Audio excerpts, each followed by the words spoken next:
Yes, ladies and gentlemen, how you doing? Karibuni tena kwenye Crypto Smart Talk powered by Encryptus Wallet. Na leo niko na kataarifa fulani ambako kamekuwa kanaleta confusion kubwa sana. One of the thing ambacho wanakumbana nacho unapokuwa unafundisha watu kuhusu crypto au kuchagua crypto nzuri za kununua au mtu anavyotaka kupata ABC kabla hajaenda kununua coin, mentality zao huwa zinawapelekea kwamba coin ikiwa listed kwenye exchange ambayo ina watumiaji wengi basi hiyo coin ni nzuri. Na one of the big example ni kwamba watu wengi wao wanaamini kwamba coin ikiwa listed Binance basi hiyo coin ndo nzuri. Kwamba mnasema hiyo coin imekuwa listed Binance kweli. Sasa leo niko na very funny story. Actually nimekuwa nikizisema mara nyingi kwamba unaponunua coin imelistiwa wapi is not the factor ya wewe kuichagua coin kama ni nzuri kwa ajili ya kuweka kwenye portfolio yako. Sasa this is the funny thing.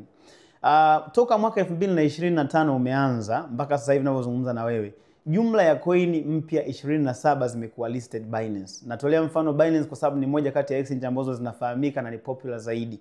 Sasa kuna coin 27 ambazo zimekuwa listed toka mwaka huu unaanza, na katika coin 27 coin 3 tu mpaka ninavyozungumza saa hizi ndo zipo kwenye positive. Coin 24 zote zilizobakia zote ziko kwenye loss ambayo iko kwenye average ya 44%. Do you see the point there? Kwa hiyo ukiangalia katika coin ambazo zimelistiwa 27 ni Form, Red na Layer peke yake, hizi coin 3 ndo zinafanya vizuri ambapo ziko zaidi ya bei ambayo ilikuwa listed with. Yaani kama ilianzia kwenye $1 basi ziko above $1. Lakini zilizobakia zote ziko kwenye negative. Na moja wapo ni kama Trump coin, kuna Cookie DAO, kuna Bio Protocol, kuna Party, kuna Mubarak. Hizi ni coin ambazo zimelistiwa Binance lakini zimefanya vibaya zaidi. Yaani zimeporomoka kwa asilimia zaidi ya 70 mpaka 90. Yaani kwa maana kwamba kama coin kama Mubarak au yoyote ililistiwa kwa $1, yani ndio ilikuwa ndio price ya kuanzia wakati inalistiwa, basi imeshuka mpaka $0.3 au 0.1 ndani ya kota ya kwanza tu ya mwaka 2025, na ni muda mfupi sana ukiangalia. Na hii inatakiwa iwe somo kwamba kulistiwa kwenye exchange kubwa ambayo ina watumiaji wengi sio kigezo cha kufanya wewe uione hiyo coin au token ndio nzuri kwa ajili ya kuiadd kwenye protocol au kwenye portfolio yako, si ndio?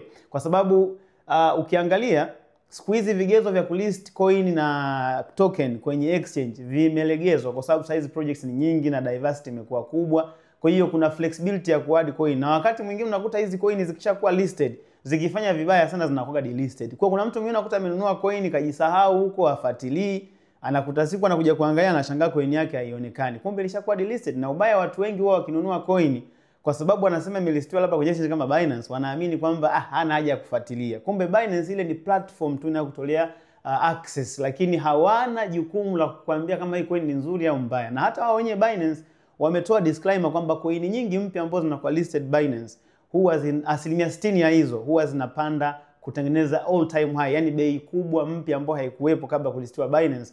Zaidi ya asilimia 60 huwa zinafanya hivyo, lakini baada ya pale huwa zinapanda hivyo kwa siku 1 mpaka 2, lakini kuanzia siku ya 7 mpaka 60 huwa zinaporomoka sana.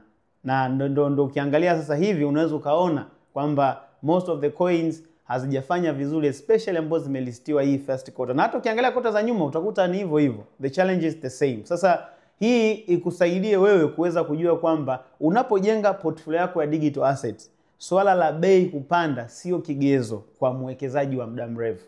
Kuna vitu ambavyo vinafanya coin iweze kufanya vizuri over time. Hivyo ni vitu vya msingi ambavyo unabidi uviangalie. Kwa hiyo nilikuwa nawakumbusha hilo kwa sababu it's one of the challenging question ambao wanaipata muda mwingi, na watu bado huwa wanaamini bwana coin kisha listiwa tu Binance au either KuCoin au whatever basi hiyo coin itakuwa ni nzuri. That's not the thing.